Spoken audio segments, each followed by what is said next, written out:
In 1928, in Cotulla, Texas, a young schoolteacher wrote a letter home to his mother asking her to send 200 tubes of toothpaste.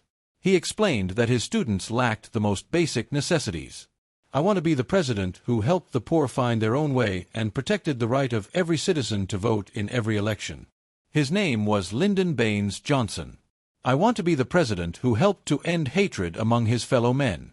I think his vision and values were shaped by the land he came from, so he understood firsthand what poverty was and what lack of education would cause people's lives to not be complete. Daddy was a teacher first foremost and always, but he was also a student of the Congress. He would go on to be elected to the House of Representatives and the U.S. Senate, where he would serve as Majority Leader. In 1963, Vice President Lyndon Johnson was catapulted into the U.S. presidency.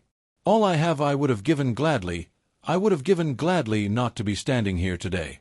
Lyndon Johnson would never forget his students in Cotulla and all the others he met along the way to the White House. This is a man who truly wanted to make a difference in the world. He wanted to do anything he could to level the playing field. Just 5 days after he was sworn in as president, Lyndon Johnson appeared before a joint session of Congress urging members to enact a civil rights bill. No memorial oration or eulogy, but more eloquently honor President Kennedy's memory than the earliest possible passage of the Civil Rights Bill for which he fought so long. It was the first comprehensive civil rights legislation in the United States since 1875. The key to his success was the ability to work across the aisle. The quote he used to say all the time from Isaiah, "Come let us reason together." He thought that we can solve these problems together, and he would get people who didn't want to reason together to find reasons it was in their best interest to do so. The Johnson treatment is a sort of a one-on-one of him dealing with people, and he would get right in someone's face. Once he got you in his sights and he needed your help to pass a legislative program, you were a goner because Lyndon Johnson was not going to take no for an answer. Lyndon Johnson was a doer. Lyndon Johnson was a people person. The phone was his constant friend and pal. If he were alive today, he would want 2 or 3 or 4 cell phones going at once. But don't beat me on that now. You can do it if you want to. Hard bargain. He knew he had the power and he wanted to make a more just society. My first job after college was as a teacher. It never even occurred to me in my fondest dreams that I might have the chance, the sons and daughters of those students, and to help people like them all over this country. But now I do have that chance, and I'll let you in on a secret. I mean to use it. Over the next 5 years, President Johnson would sign into law on more than 1,000 pieces of legislation. He wanted to make this a great society for all of us, and Daddy didn't do things in small measures.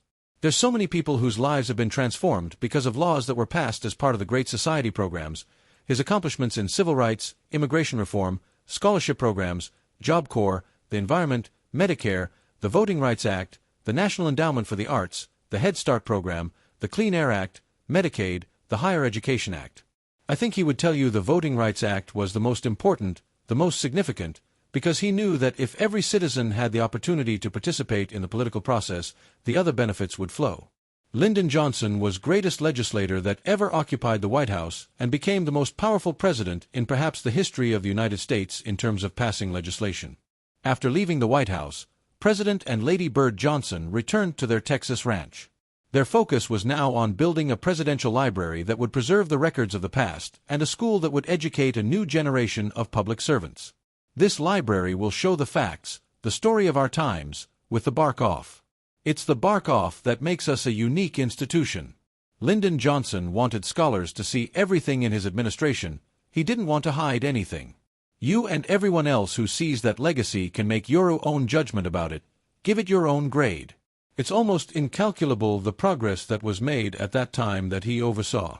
He had accomplished so much that makes America what it is today. The legacy of what he did is amazing.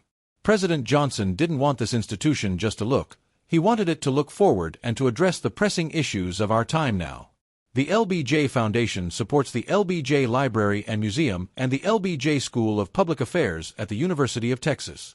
Johnson wanted the school to be a place where young people could come and study public policy, but he wanted it to also be a launchpad for young men and women to get involved.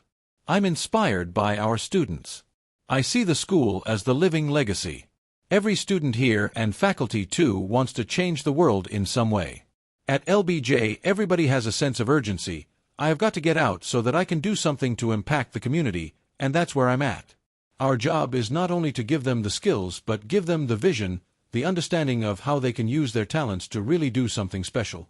And Lyndon Johnson believed in the possibility, not the impossibilities of life, and that was very much at the heart of who Lyndon Johnson was.